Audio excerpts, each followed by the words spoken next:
Dear audience, I would all like to welcome you to this session on Train Us Your Fight. This session is about cyber exercises, and we have three wonderful panelists who are going to have you a nice explanation about different aspects of it. I would like to propose the upcoming format is every speaker has 25 minutes to explain the topic. And you all keep your questions until the very end, and then you can address questions to one specific person or to the whole team. So please note down your questions until the end. The first one is going to present is Youngjae. Youngjae is a researcher at the National Security Research Institute in South Korea. He received a PhD degree in computer science and information technology from the Inha University. He has been a member of the technology branch of the NATO CCDCOE, and his research interests include network security, usable security, and the applications to authentication. Youngjae will talk about his paper, Request for Surveillance Tower, Evasive Tactics in Cyber Defense Exercises, where he will explain how malicious behavior of the training audience from the exercises by wargaming the scoring systems could be counteracted. So, Youngjae, the floor is yours.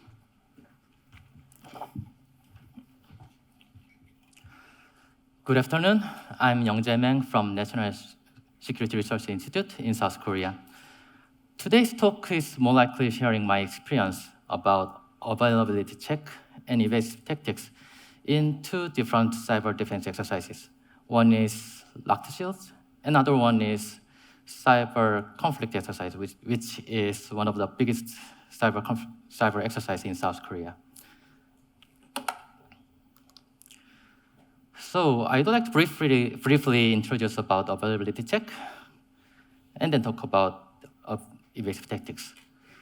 So in the cyber exercise, green team wants to check if blue team's system is working correctly. So in case of inbound check, green team wants to check if there's a service in the blue team system, then green team wants to check if this service is up and running by accessing from different networks.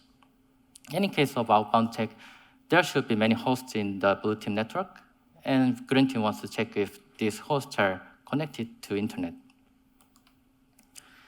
Let's have a look at the inbound check in more detail.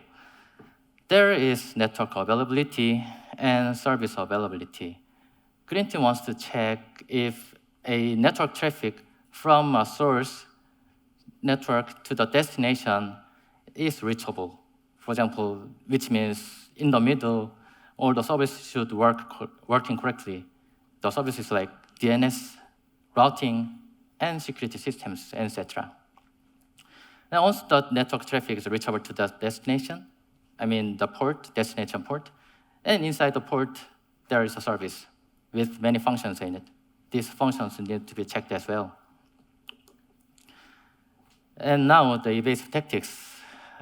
Main goal of evasive tactics is to gain availability score and to avoid red team's attack in a way that is not fair. Let's have a look one by one. Let's assume that green team is checking blue team's service using a single IP address continuously. In this case, blue team is to identify this IP address because it is used for multiple times. Then they think, what about we whitelist this IP? In this case, if they succeed in whitelisting this IP address using their firewall, then they have the availability score, but red team attacks will fail because red teams even cannot access to their systems. Another form of the evasive tactics is fake service. Blue team knows that in many cases, green team is checking the blue team service by checking the liveness of the port, which is network availability. So blue team think that, how about we close the original port and open a random service with the same port number? If they succeed, then again, they gain the availability score, but the red team's attack will fail because there's nothing function in the service. And also, furthermore, the blue team can try to make a dynamic web page to static web page. For example, blue team can download any web service cloning tool to download any HTML files from the dynamic web service and tries to service using this downloaded HTML file. It looks like working, but there is no web application running in the service. So highly likely their red team's attack will not be possible. So green team is now checking functionality of the service. For example, green team is decided to check, for example, 3 main functions, important functions. And green team sees this traffic and think why green teams are checking these 3 functions. Because it's highly likely be the red team's target function. In this case, blue teams does not need to perform pen testing to their system to find the vulnerabilities, which is unlikely the training intention. So interfering of flag obtainment. I think it was happened in Europe 2017 in cyber conflict exercise. During the exercise, a red team contacted green team saying that our attack was so successful, but the flag is not coming to us. So green team accesses the blue team system and see what happens in there.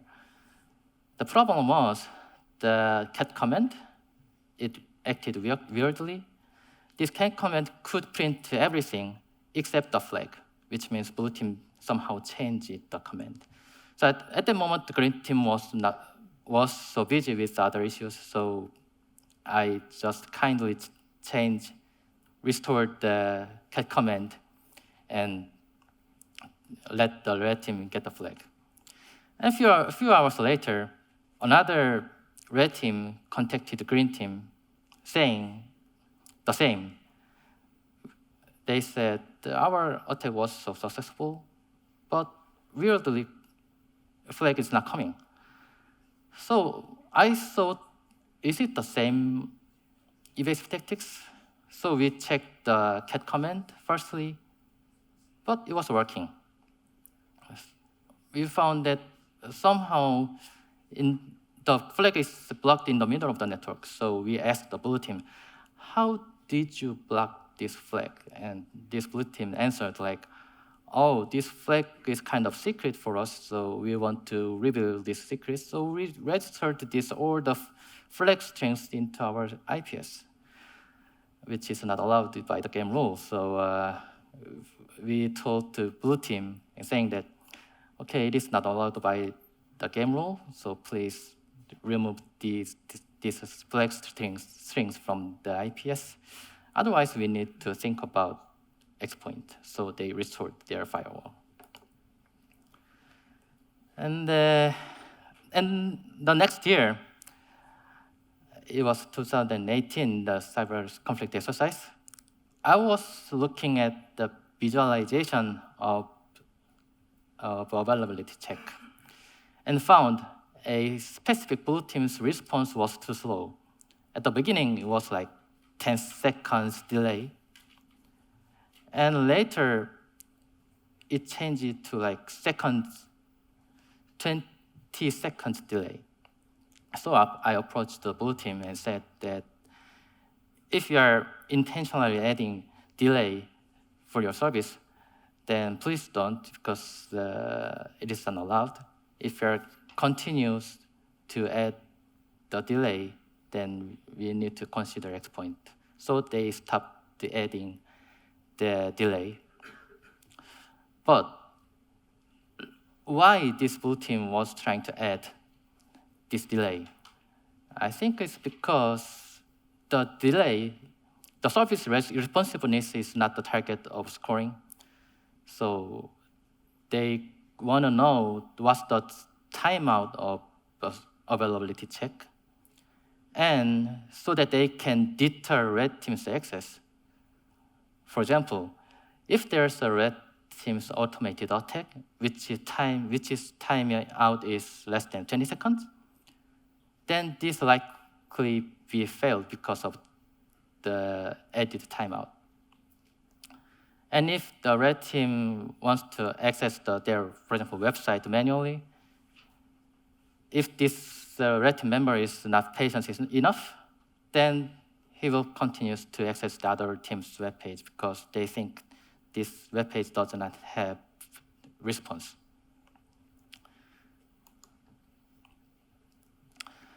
And after the exercise, I was looking at blue team's servers and found a strange filter that filters a non-malicious strings. I mean, it is normal for the blue team to block injection-related words, keywords, strings. But this case, they added all the injection-related strings, even if it is not malicious. They may have some advantage from this filter, but how about in reality? In reality, this kind of filter is not accepted because this will degrade their usability. Changing parameter name. So let's assume that there's a web service, and green team is checking their web service using web browser engine, using Selenium check or Playwright check. These tools browsing their web service through DOM elements. So sometimes these tools don't need to know the parameter names. But in case of red team's attack, automated attack, they need to know parameter name because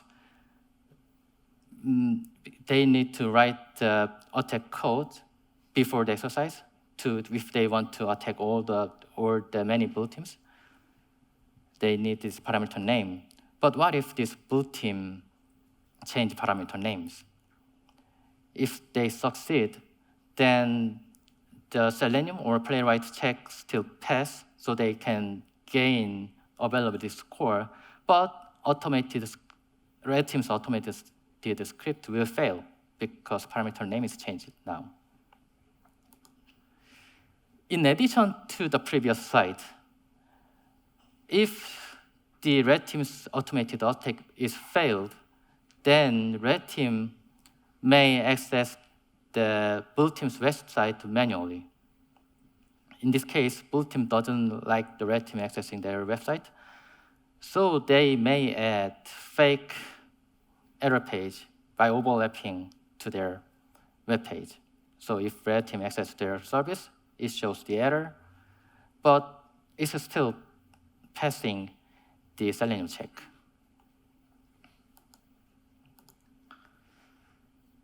So if the green team's selected number of function check is problematic, then how about we check all the functions in the service?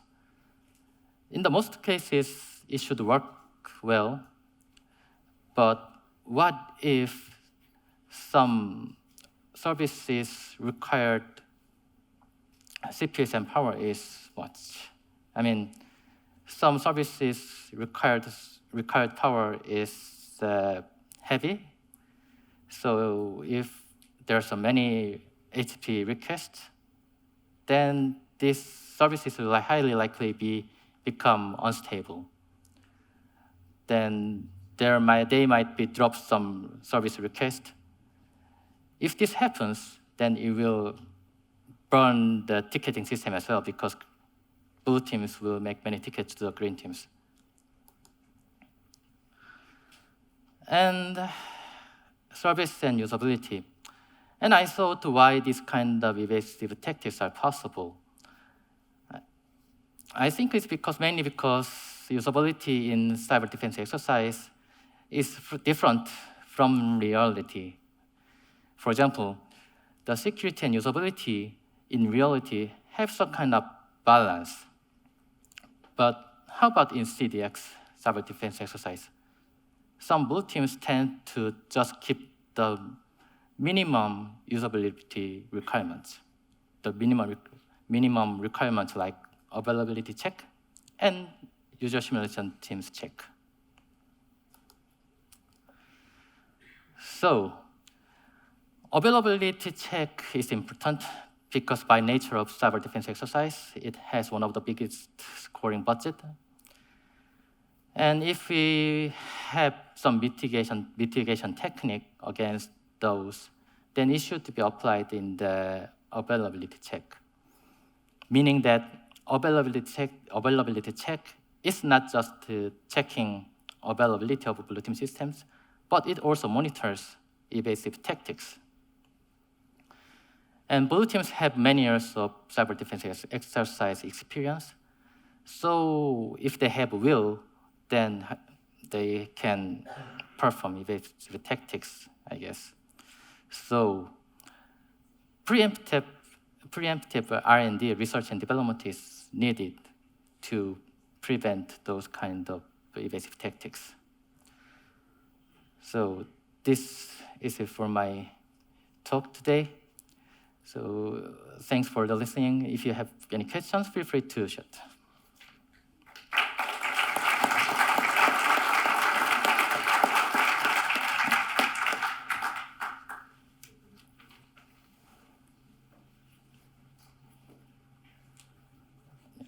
Okay. Should I move to my seat? Sorry? Should I move to my seat? Mm-hmm. Yeah. Thank you, Youngjae, for this nice presentation about how blue teams might misbehave. The next one is presenting is Alexandros Zacharis. He's a cybersecurity expert currently pursuing a PhD at the University of Piraeus and leading the design and technical implementation of the pan-European cybersecurity exercises series named Cyber Europe. He regularly contributes to the portfolio of ENISA as an instructor of the Train the Trainers program, where he is mentoring computer security incident response teams across Europe. His work being featured in high-profile conferences like DEF CON 22 and Black Hat Asia 23. His research interests include advanced exploitation methods and mitigation strategies, digital forensics, sensors like IoT systems, and artificial intelligence. Alex has a paper called AI-Assisted Cybersecurity Exercise Content Generation, Modeling a Cyber Conflict. He will guide you through how machine learning and existing TTPs of attackers can lead to the development of better cyber exercises. So, Alex, without further ado, the floor is all yours. Hello, everyone. My name is Alexandros Zacharis, and today I will present to you how you can use AI, actually, to generate cybersecurity exercise content, and specifically model cyber conflicts, and use them as part of your scenarios. You can see the people that have helped me with my work. I can name them: Razvan Gavrila, Konstantinos Patsakis, and Demosthenes Economou. You already mentioned my background, so I will go straight to the point, which is cybersecurity exercises. Most of you probably have participated in cybersecurity exercises of different types. I will not go into the different types. There are, of course, tabletop, there are technical, it can be hybrid, it can be anything. And there are many definitions out there. Actually, I'm going to give you one, which I like, which is the simulation of attacks. It can be any attacks, not only cyber attacks. And the reason we do cyber exercises is to test the ability to detect and respond and minimize the impact, actually, of these attacks to any organization or institution. So I'm doing this for a living, and I can tell you from the 12 years of experience of doing cyber exercises that there are a lot of things that can go wrong when you plan exercises and when you are trying to develop scenarios. So what I try to do is use AI in order to help me with some painful tasks, okay? And these are especially painful if you're inexperienced. As you move forward, you become experienced, then there are other problems that arise, like, for example, you rotate around yourself and you redo the same things again. So this is also bad. So what I'm trying to say here is that you have to stay real, you have to focus on realisticity, you have to try to meet the learning objectives of your audience without boring them, making it engaging for them.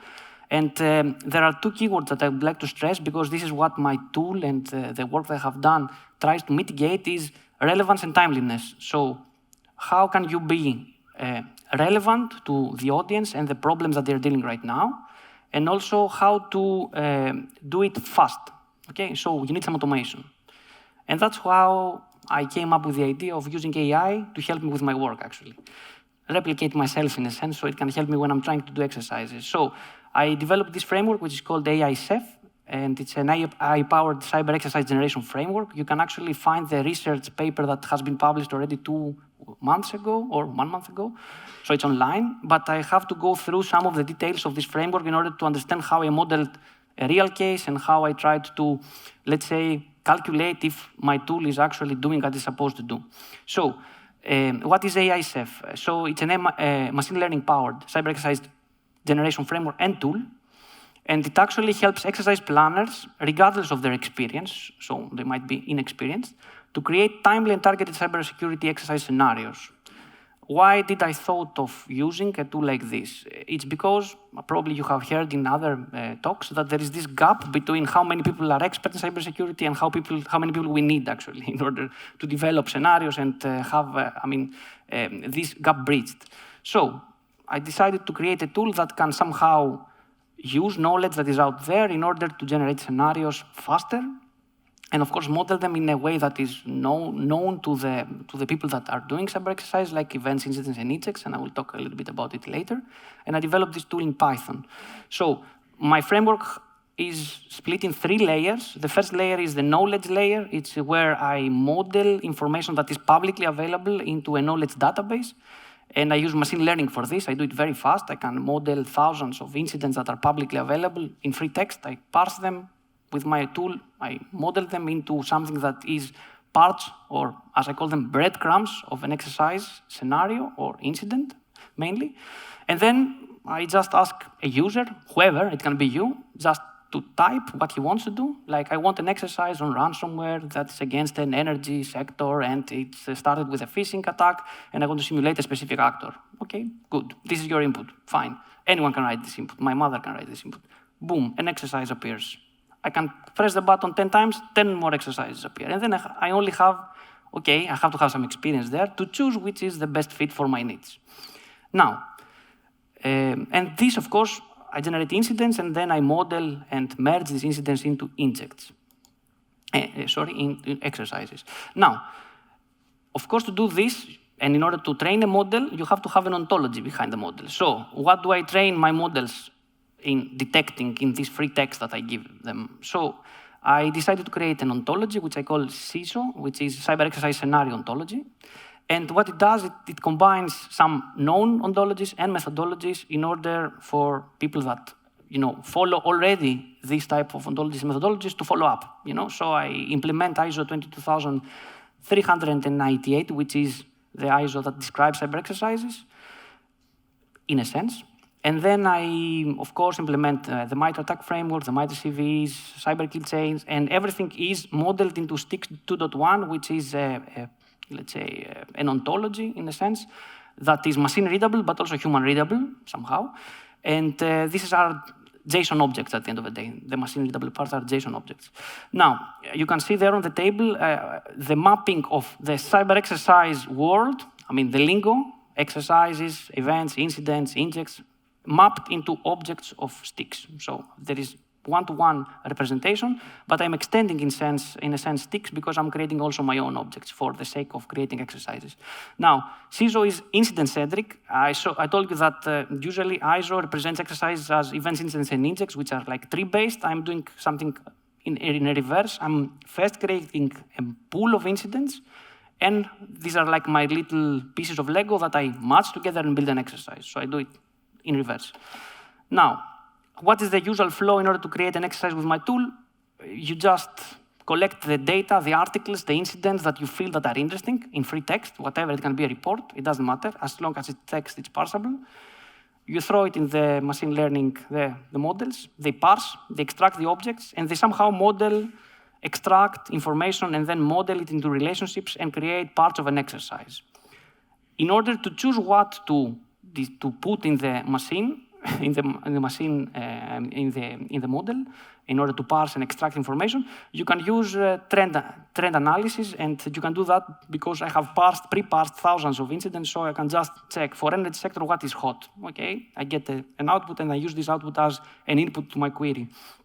I create incidents, events, and exercise. The exercise is machine readable, human readable, and everything is fine. These are the two representations of the CISO layer. The second one is not interesting. It's for execution of exercise. What is interesting is the one which describes the actual format of a scenario. So here you can see the little objects of the STIX2 ontology represented as an exercise.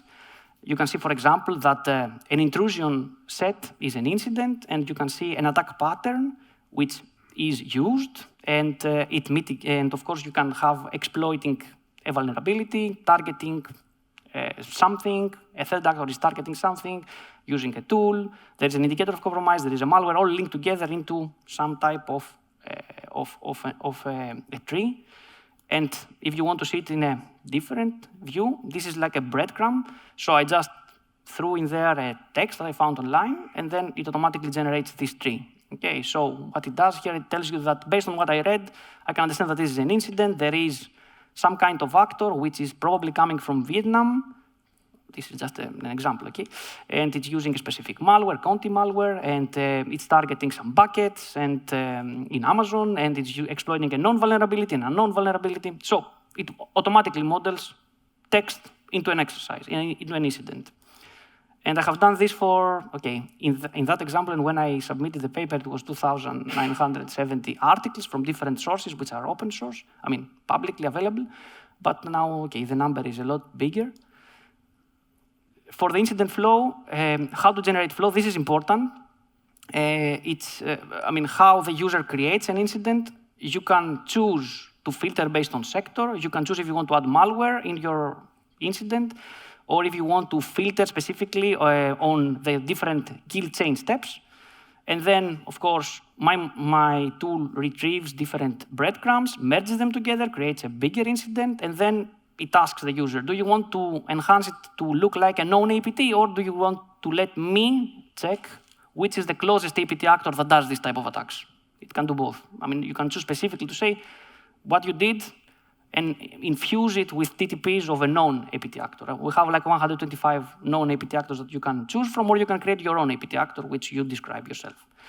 And then it step by step creates these graphs that are huge, and then it trims them down based on your needs and based on your, your input, and it continuously asks you to give the system input in order to, at the end, come up with a graph that is closer to your needs, to your exercise needs. And this is represented, as I told you, in STIX 2.1. And this is how an exercise with 3 incidents looks like. So it merges 3 incidents together into events and creates a bigger exercise. Now, why am I showing you all this? Because I said, okay, how do I test this to see if it actually makes any sense and if I can predict cyber conflict incidents? So, as I was doing my PhD work and I was doing my research, what happened is that you know that there were some big conflict happening in the world last year. So cyber and physical conflict. So I thought, okay, let's see if my tool, based on input that represents incidents that have happened before the conflict, can predict incidents that will happen after the conflict. Because at the end of the day, why do you do an exercise? To train on a specific subject and be ready for what will happen, not for what has happened already. Okay, so this was my let's say, objective. Now, what did I do as a methodology? I chose to create incident pools. As I told you, you can just click and generate a number of infinite incidents, with different variations. So I said, okay, this is very good. This is my advance. Let's generate pools of incidents. And I chose to create 4 pools of pre-conflict incidents per specific sectors. I will tell you which sectors.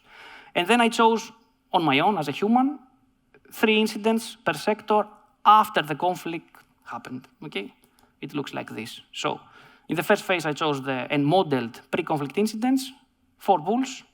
I will tell you what the pools are about. And then, phase 2, incident modeling of post-conflict incidents, automatically. I didn't use any human touch there. The machine did everything, okay? So I didn't want to tweak anything. And then I compared the coverage of the exercises that were generated before conflict with the things that actually happened after conflict, okay? All modeled by the tool. So the first pool, as I told you, I did per sector. I will give you one example sector, is energy sector. So I said, for the energy sector, my tool has 3,000 incidents already parsed in its brain, let's call it. So can you generate incidents about the energy sector without specifying country, without specifying anything? Just energy sector, give me something. Okay, it gave me something. I did it 40 times, very good. This is pool 0.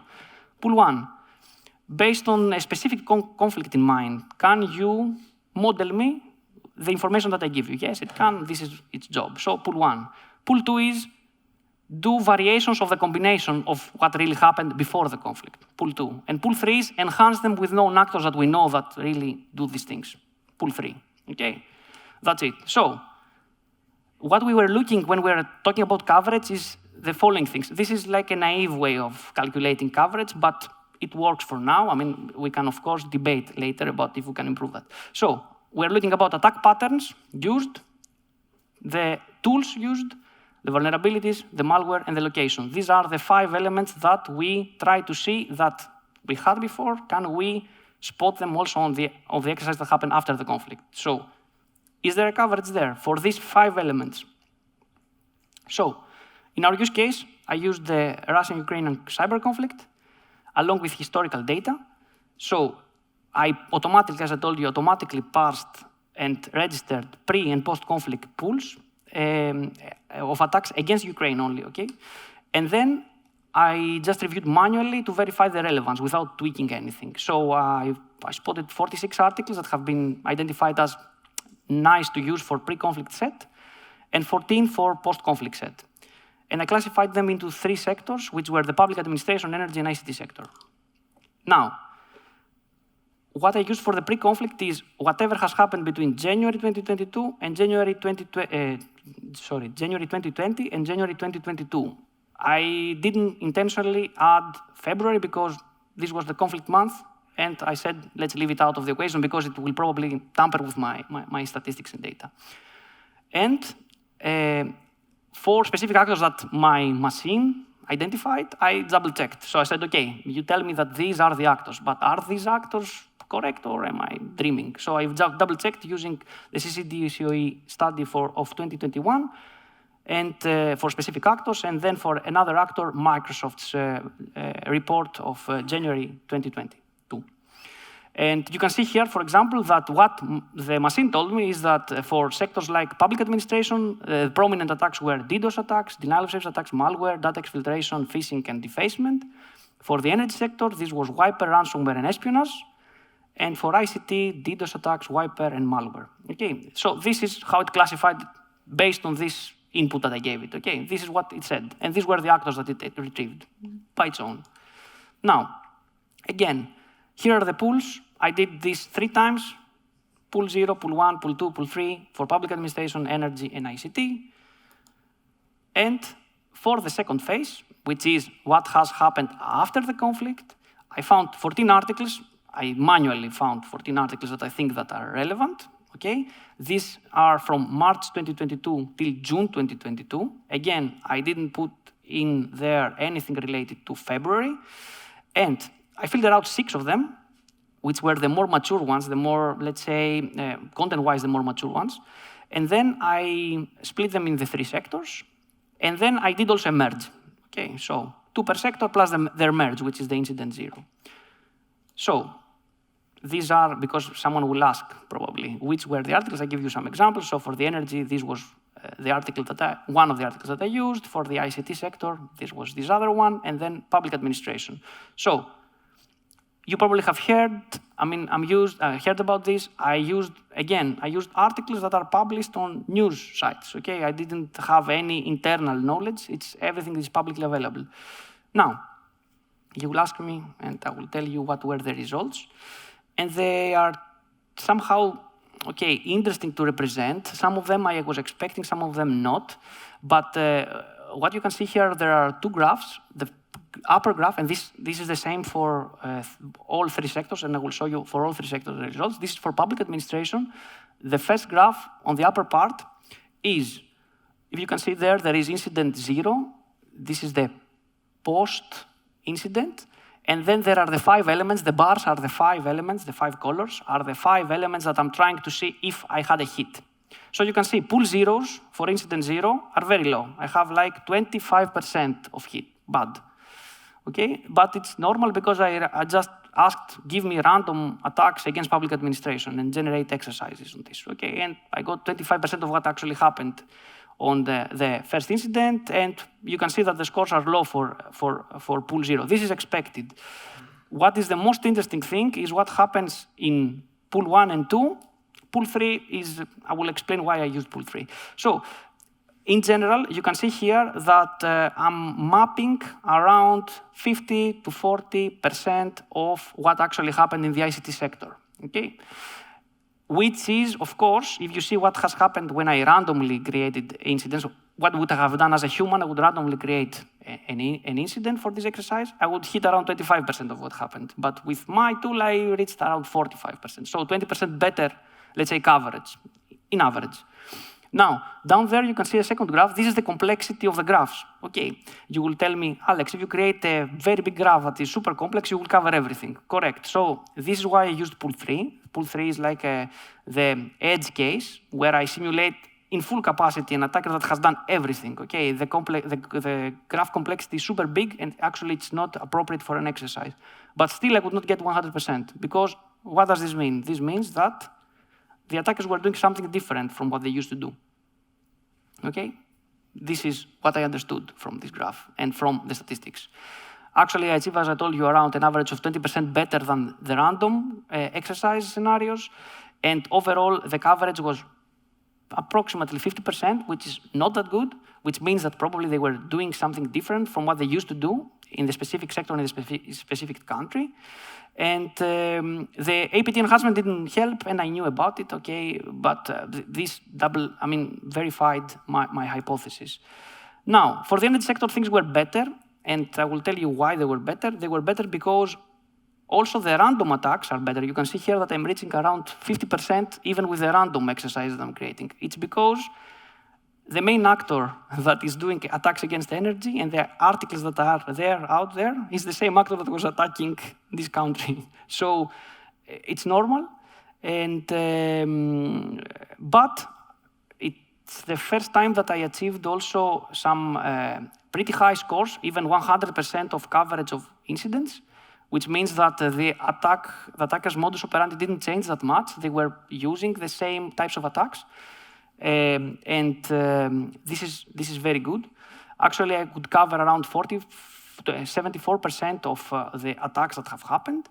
And I didn't count in the use of specific malware, which I counted as wrong prediction. So my tool was saying that they were going to use the Destroyer malware. They were using Destroyer versus version 2.0, which is like the same variant, different version. But in reality, when you do exercise, it doesn't matter. I mean, if you describe the capability of the malware, it doesn't matter if you don't name it the same. I mean, it was doing the same thing. But I count it as wrong. Okay, so my statistics are these without counting the malware, which was like the different variant. Now, for ICT, again, I scored high for this sector. But again, here I achieved some 100s, and this was very good. And you can see here that I cover around 28 out of 40 of my articles generated for pools 2 and 3 were actually above 70% of coverage. So pretty good. Now, this is the most important finding, I guess, from what I have done in terms of research, is that if you look at sectors specifically, it's harder to reach 100% of coverage. But if you combine attacks from different sectors into one bigger exercise, and you use that to generate an exercise, then you achieve 81% of the coverage of the attacks that have happened, which is the highest. And this is a lot higher than doing it individually for sectors. And when you are looking at the defense of a country, then I think this is the way to do it.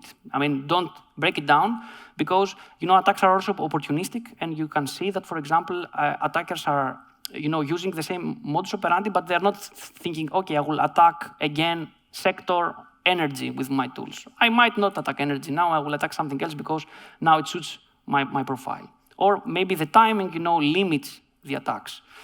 Now,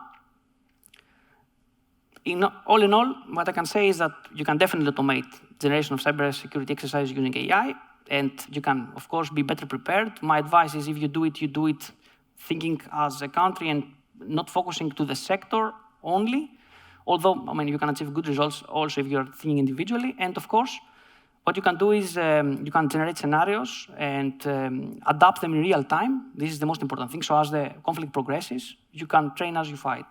Thank you very much.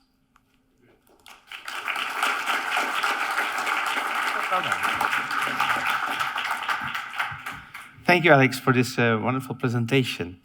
Last but not least, we have Lieutenant General retired Fernando Matos. The general is different as a replacement for the previous General Lima Costa, which was unable to come, but the topic will be the same.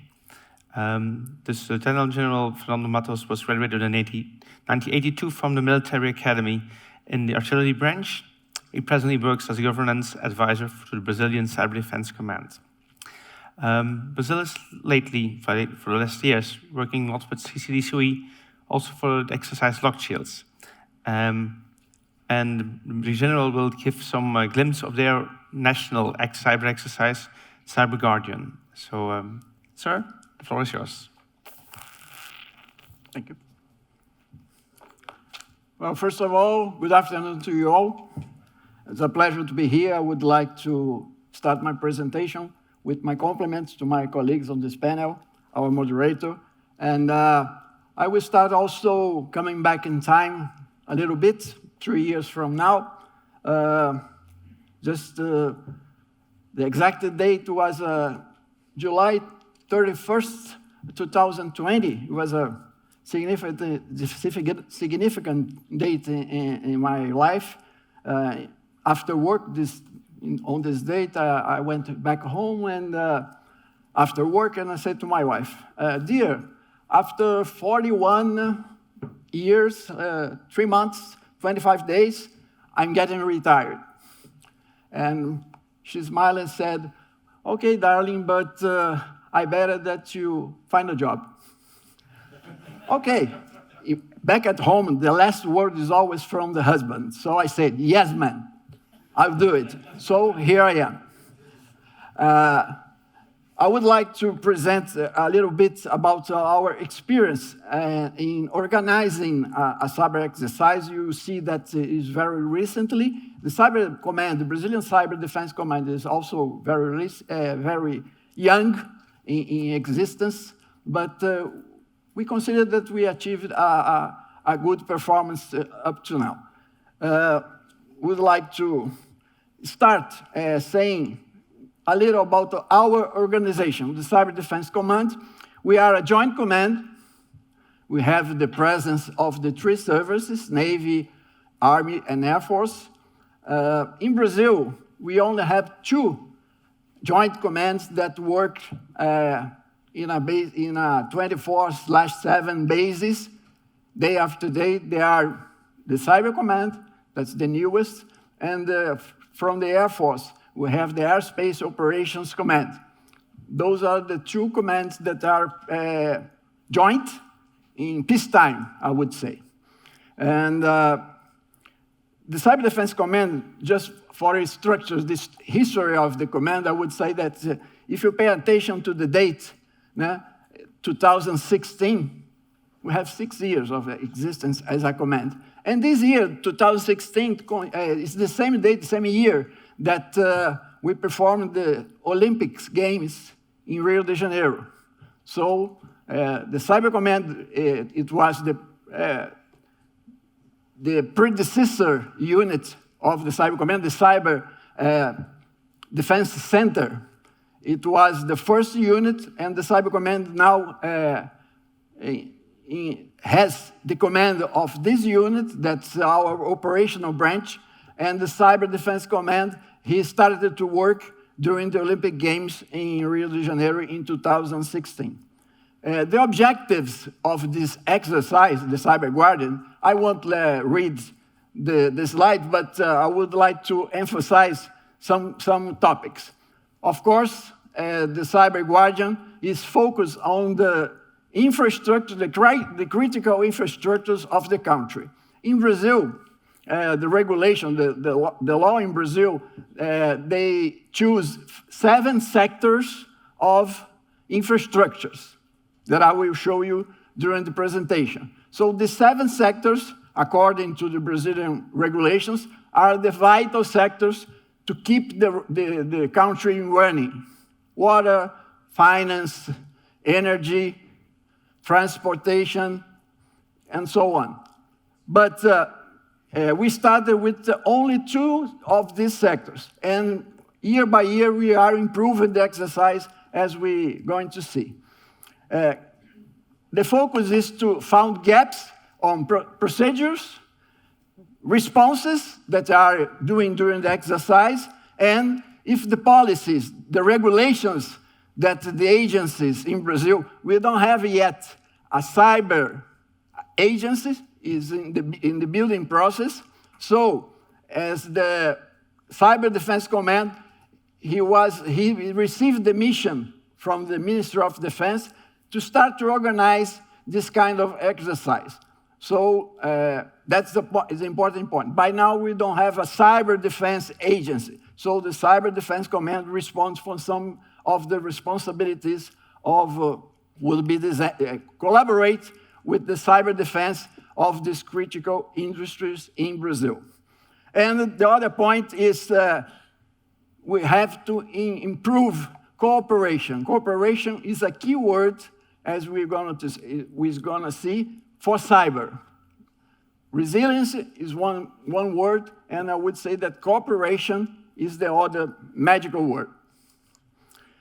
You won't see the papers, neither I can't, but these 3 papers is to see, if you pay attention on the dates, 2018, 2020, 2022, is how the country started to organize the cyber sector in terms of security of cyber infrastructures, or the infrastructures in terms of cyber defense. So we had the policy, the strategy, and last year we have the plan. And this plan for security of infrastructures, this plan, he was written that the Cyber Defense Command was entitled or was obliged to organize an exercise national exercise for cyber defense of infrastructures. But we have already been organized this since 2018. That was the first year when they issued the policy. The Cyber Command starts to organize this exercise. So we start small with 23 organizations, 100, a little more than 100 participants, and only 2 sectors, the finance and the nuclear sector. The nuclear represented the energy sector in terms of electricity. We had just 2 nuclear plants in Brazil. But this sector is important, for instance, for the Brazilian Navy. So we started this, and last year, we have this figure. 120 organizations, more than 400 participants. And you see the figures in between 2019, and 2020. 2020, we didn't have the exercise because of the pandemics, so we are not able to conduct the exercise. And we gradually start to grow the number of infrastructure sectors that participates on the exercise. So we put telecommunications, energy or electrical sector inside the energy. And last year we improved with the transportation sectors, maritime, rails, and aero system, aero transportation. And we are planning this year to improve with the last sector that I'm going to say. Of course, we have a lot of symbols in this slide. I would like to emphasize that the grouping of the organizations and from the government, the international organizations that's in the upper left of the slide, you see the CCDOC, CDC COE, that participates on this exercise last year with 2 observers. The International Agency for the UN International Agency for Atomic Energy from Geneva, that also is an old participant of this exercise because of the nuclear sector. And a lot of Latin American, Ibero-Latin American countries also participate of these exercises. And you see the groups of communications, transportation, energy. Each one of these sectors, of the subsectors, in Brazil, they have an agency. Remember that we don't have a cyber defense agency yet. But the infrastructure sectors, transportation, maritime, rails, roads, banks, each one of the sectors has a central agency. And through the central agency, we have the participation and the integration of the sectors inside the exercise. All these people, they work or they train in Brasilia, where the Cyber Command is located. 2 years later, 2 years before, we started a hub in São Paulo. São Paulo is the biggest city in Brazil. And we started in 2021 with the communication systems. We didn't work well. And last year, we started to present this sector, the hub, the São Paulo hub, with multi-sector participants. We would like to, we think that this arrangement was better, not to segregate one sector. Now it's running by a multi-sector in São Paulo. So this was the figures until last year. For the present year, what we're going to plan? So we are going to add the 7th infrastructure sector, that's biosafety and biosecurity, bioprotection. We start with an agency that from the health ministry, and we pretend to have this year plus integration, plus attendees, because we have another sector, and we add 1 day of training, 1 day of exercise. We exercise, we take the whole week, 5 days for this training. And as I said, we have, again, the São Paulo sector, the São Paulo hub, as a multi-sector organization. So that is the planning for this year. I would stress what is written in red about the public call, the study groups, and the execution of the exercise itself. From this picture, I would like to emphasize just the rotation of the exercise. If you see, when you finish the exercise,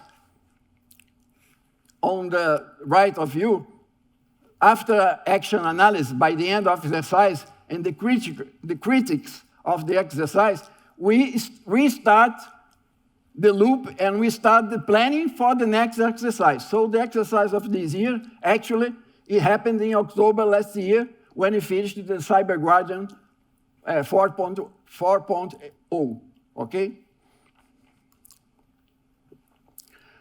So what are public call partners?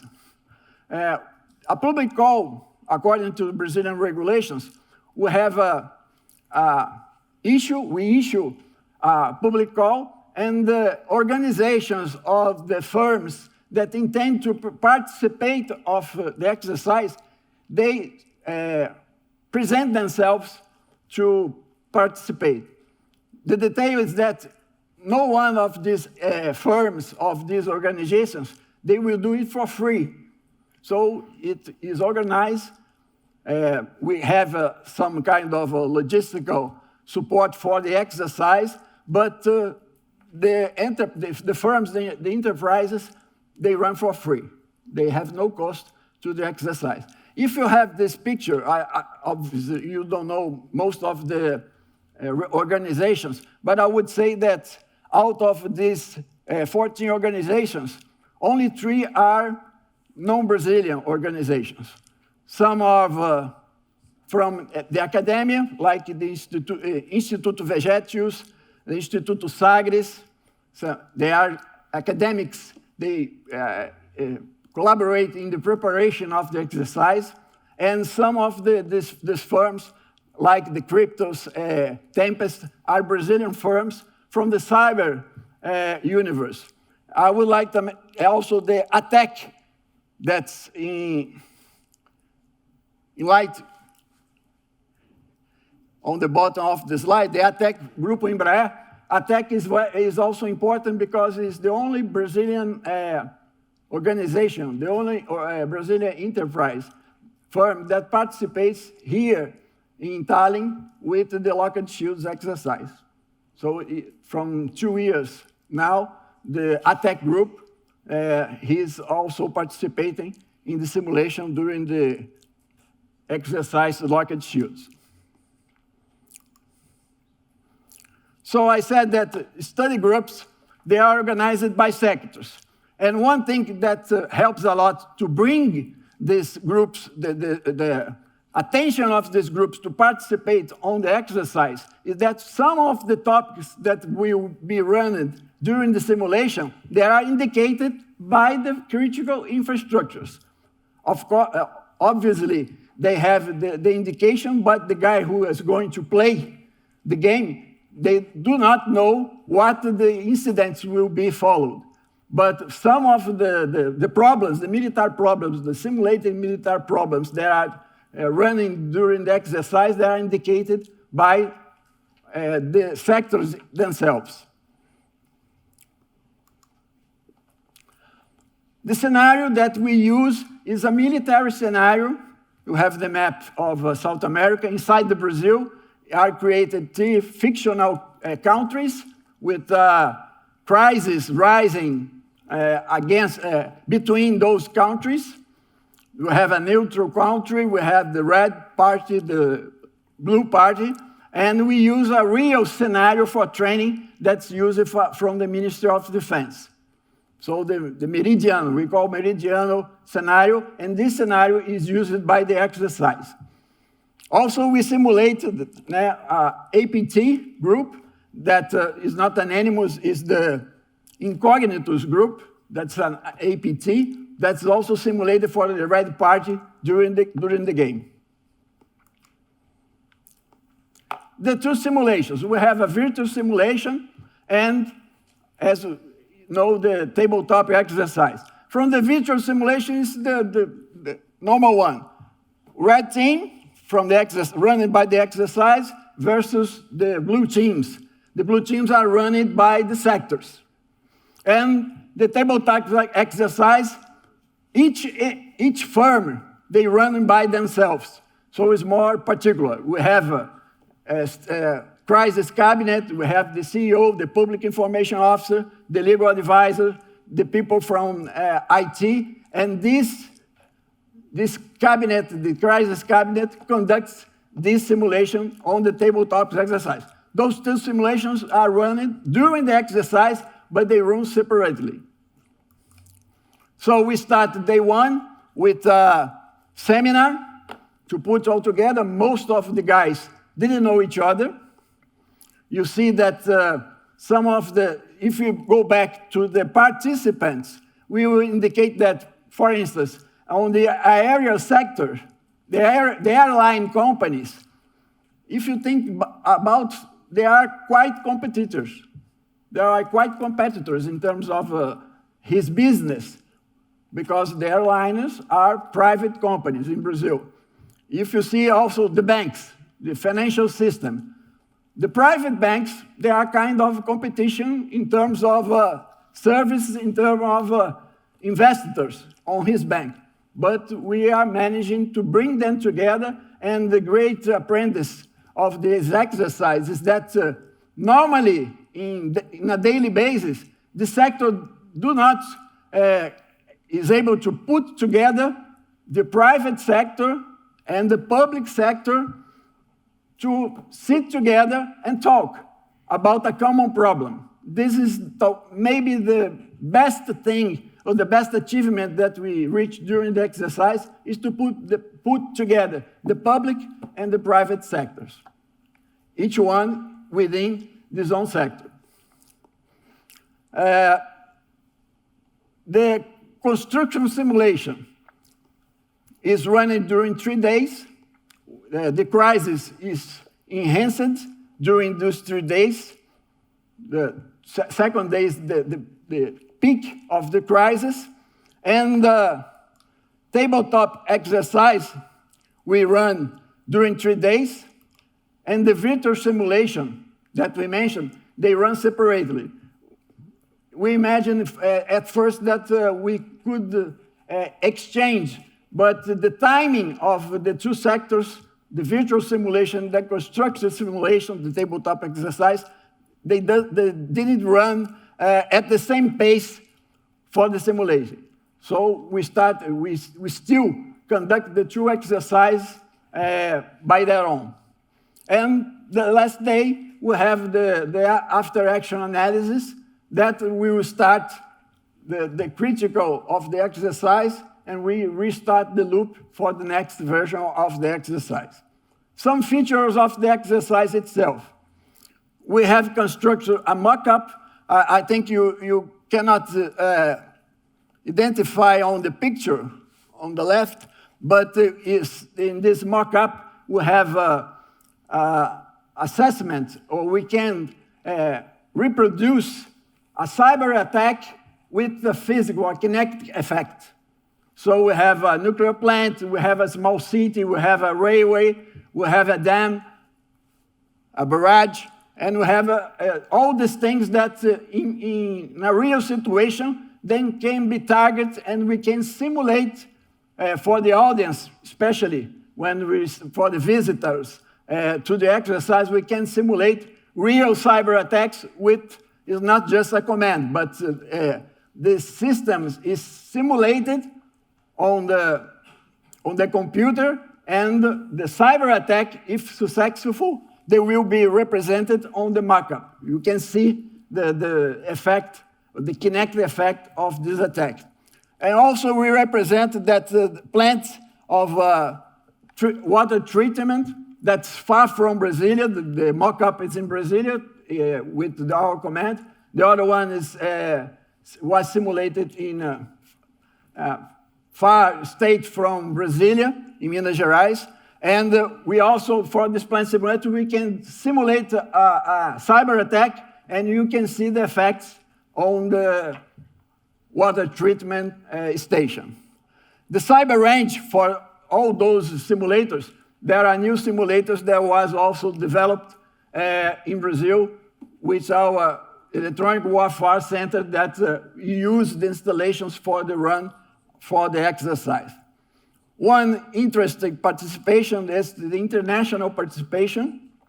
For the last year, you can see the flags of the countries that attended to the exercise. We invite them, including the CCD COE. Last year, they went to exercise, 2 observers. The countries, they didn't play the game. That's, I would stress. But they have access to a particular development. All that I tried to explain in those few minutes, they have the details of this planning, how we organize the exercise, but they don't really play the game as a party. And I think that concludes my brief presentation. It was not a technical presentation, it was an overall overview of this organization. And I leave you with our motto that in Portuguese is primeiro cibernética. So firstly, cyber. But translated to English, it would be firstly, think of cyber. so you won't be surprised in the near future. So that's the motto of our command, and you have the email for a contact if you have further questions that we cannot answer during the presentation. Thank you very much.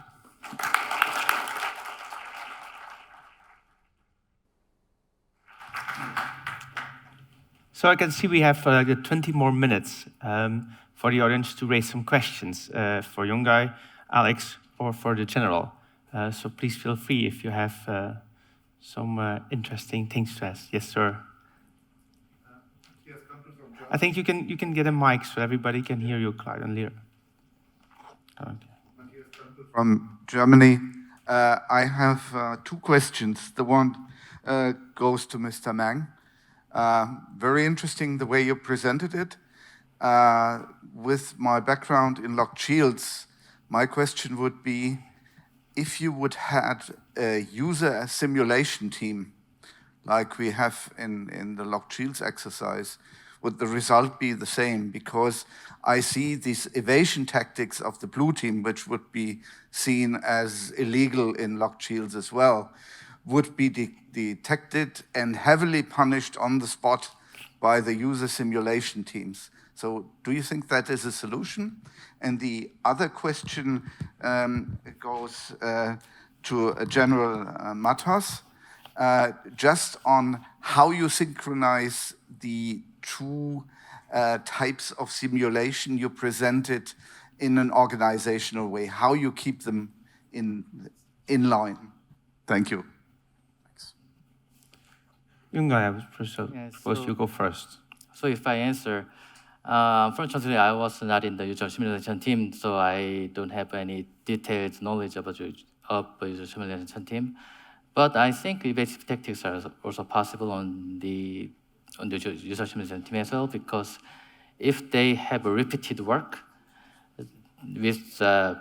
then in this case, blue team can somehow identify these user simulation teams. Then if they could identify, they can somehow find out how to whitelisting their workout. Whitelisting is possible, then they can whitelist the availability checks and user simulation teams work. Then they can block up everything else, which will result in successful evasive tactics. And in locked shields, unfortunately, I didn't see those kind of actions because I was dealing with the availability itself, but not the usability things. So maybe in the future I could experience those things. Regarding the answer, I would like that about synchronization, we don't synchronize the 2 simulations. We don't. Yeah, they run independently, and I didn't say that, but on the last day on the virtual simulation, we have a capture the flag exercise. It was introduced in the last year, the last version of the exercise, to warm things up. So you are the virtual simulation, there was no great emotions on the exercise. So we have the experience and we introduce a CTF on the last day, but we don't synchronize. They run separately. So maybe there's a question for Alex on his machine learning tools to build cyber exercises. If not, I might have one for you. Do you believe that the AI can generate better cyber exercises than human beings do? Might be a very generic question, but please elaborate a little bit more. Yes. So it's a complex thing. I mean, and it cannot be answered right away. I guess that we see baby steps in AI right now and towards different sectors. And I can tell you on the specific sector and cybersecurity, we see that there is a lot of potential. I guess we are not ready to say that humans are gone, you know, but we can definitely see that AI can be a tool that can help us build faster and better things if we use it properly. So I guess the answer is right now, no, we cannot be replicated 100%. The experience of humans and the fact that they put sentiment in the way they design exercises is something that cannot be replicated by AI right now. I'm not sure it will be the same case in a few years, but there are a little different parts of an exercise that can definitely AI can benefit a planner, for sure. This is for sure. Okay. I don't know if there's some other questions from the audience. Yes, Carlos.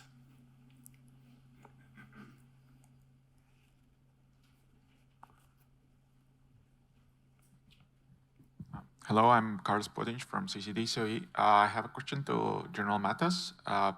What is your estimate of how much resources do you spend on scenario development? And basically, what is the potential for cost savings on if an AI solution proposed by Alex works well enough? Thank you. Thank you. I would say that the exercise, for one view, is quite cheap because of the public call. So the collaborators of the exercise, they do it for free. On the other hand, we have the logistics to the exercise. I would say that the logistical part, it includes a lot of, not that much, I would say $100,000. It's not that much for 1 week of the exercise. Regarding the artificial intelligence, I understand that will be a new challenge that we had to face. This exercise probably, when the threats incorporates heavily in artificial intelligence, okay, we improve the defense, we improve the protection, but the bad guys, normally they react faster than the governments. So my opinion is that with the introduction, the heavy introduction of artificial intelligence, we have to rethink the whole exercises that we conduct because the threats will have a completely different face that we are from today. It will be like as we go back 400 years, when the Americas were discovered, it was two kinds of civilizations that were in two steps of evolution. So a little bunch of conquerors, they will colonize a huge continent, 2 continents, all the Americas. So we have this gap of civilizations from the nations that control artificial intelligence and the ones they don't. I think that will be the scenario. Okay, thank you very much, sir. I see some other questions there in the audience. Denilson from the European Defence Agency. Thank you a lot for these excellent presentations. I have a question for Alexandros. Are you considering to add as future works eventually a scoring for the incident? Let's say to help red teamers to understand for all the bunch of incidents that the machine learning is going to provide, to understand which one could have a highest impact, and then bet on those. Yes, thank you for that question. So already the tool generates incidents per complexity, which means that it already takes into consideration how complex the scenario will be when it generates it, but you are talking more about the impact of the exercise and how you can measure that. And of course, in all exercises, you have to give the challenge, but also the solution and the mitigations, because, okay, they will play the exercise, but what did they learn at the end of the day? So, I mean, all this, as I showed you, it's incorporating the logic of this machine because it already takes into account the MITRE ATT&CK framework.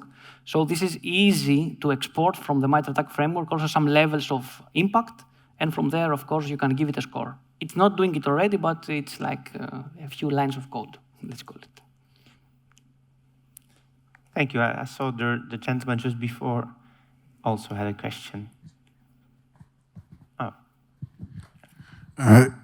My name is Jan Priisalu, and I have a question to Alex that your tool can be used also as some kind of threat intelligence tool to prepare actually defenses.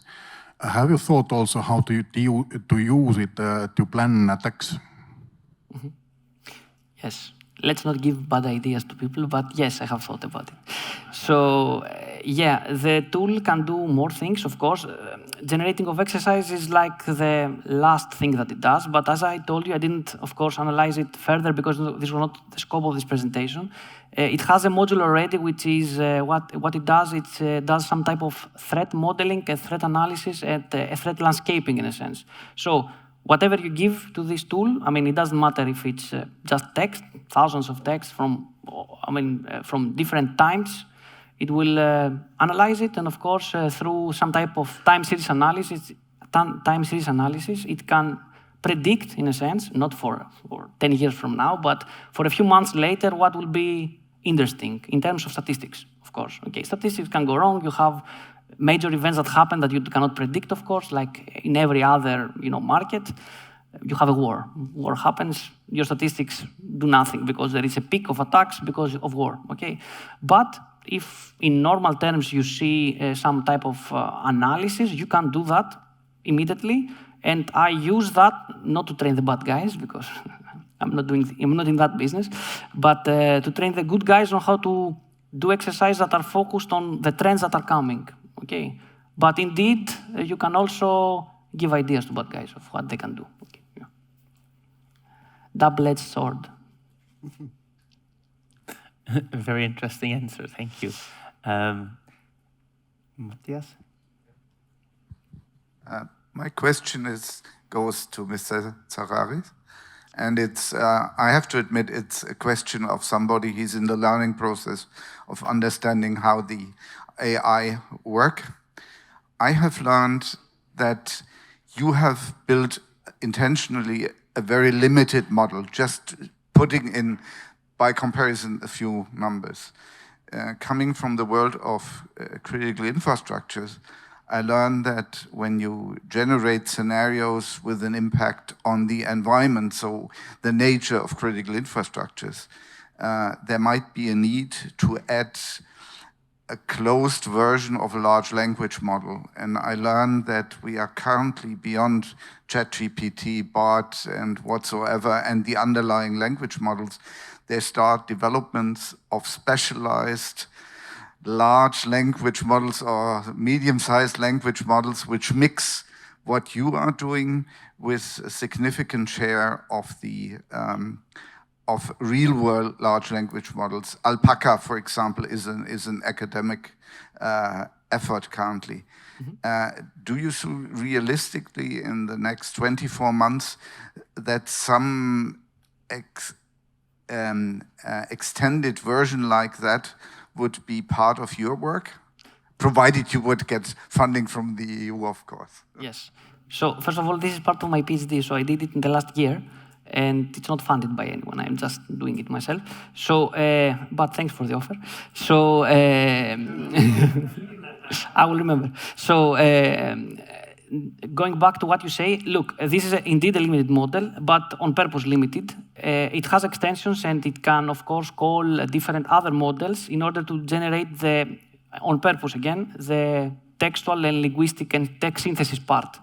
And this is where I didn't want to step in because there are others that are doing it a lot better than me with a lot of billions of money, and I don't want to compete with them because this is not my use case here. I'm just trying to do exercises. So I leave the text synthesis part to the big guys that do it really well, actually. But when you ask these big models a specific question, they will not answer you what you really want, or they will start answering the same thing with different words again and again and again, and you will end up in a loop of nonsense. And what I want to do is create a model that actually replies based on what I give it. I mean, I have control of what I give it and what I train it on, and then it actually replies with context, and the context is cyber exercises with a specific ontology. Okay, and these large models, like the ones that you described, are not trained to do, so they will not do that for you. They can do magic things with text, and when I have the model ready of an exercise, I can ask them, okay, can you fill the gaps and write a nice story around it? And this I have done already, and this works, of course, but they will not design the exercise for you if you ask them to do that. Or they will design something that is boring, maybe, or repetitive. That's it. Thank you. Do we have some more questions from the audience? No. Maybe I have one more for general models. You have this wonderful exercise in Brazil, and you have some observers there. Is there a way that in the near or far future, there's actually collaboration and people, or maybe joining log shields and your exercise or exchange programs, or it will stay for the near future with only observers for the exercise? Thank you. Thank you for your question, for sure. But besides the Cyber Guardian, we're trying to start this year the Cyber Defense Guardian, a version of defense for the Cyber Guardian. In this subject, the military observers, that the bulk of the people on the military side, once we structure this defense structure exercise, for sure, the partners, the countries that are partners of Brazil will be invited to join us to the defense training for the military. That will happen in the following years. We hope so. Good news. Thank you. Thank you. And maybe one more question for Youngjae. You have found a solution mostly for availability wargaming. Do you think this is the biggest threat or the biggest problem we have for the moment? So all the other aspects which might be scored, like legal aspects, media aspects, blue teams are not trying so heavily to wargame this part, or you think this is something future research that has to be done? Well, I'm sorry, could you repeat? So you were focusing on some solutions to avoid blue teams to wargame, specifically mostly on availability, some usability, red team attacks, blocking, and so on. Yeah. Do you think we also should do something about blue teams wargaming the media game or the reporting game or the forensics game? Should there be some kind of follow-up work on this one, or the majority of the cheating of the blue teams is in this area you covered? Actually, what I was focusing on is the blue team's evasive tactics on automated techniques. You know, the availability check is automated script. So if they found a way to identify their IP or any functions, then they can find a whitelisting approach to achieve evasive tactics. But in case of non-technical things, I think it is not the scope of finding a weakness of automated script, this kind of thing. I think if I could answer more than because there was a user simulation team questions. So in case of user simulation team issues, compared by the size of Luxels, I think the number of user simulation team members is small, which means that highly likely blue teams will detect this small number of actions from the host side, which means maybe we need the future research on the AIs to mimic user behavior, user simulation on the host side as well. And maybe we need more of packet generation as well. And this will lead to the more hardware resources because the CPU powers, network traffic will be highly likely increase. Because this is a large scale exercise, we need much resources for that. And yeah, so for the non-technical areas, if I answer about evasive tactics, I have no idea on the side. Yeah. Okay, and that's at least clear from me. I don't know if the audience has other questions for this wonderful panel. If not, I propose to conclude the session. Please give a warm round of applause to this wonderful speakers.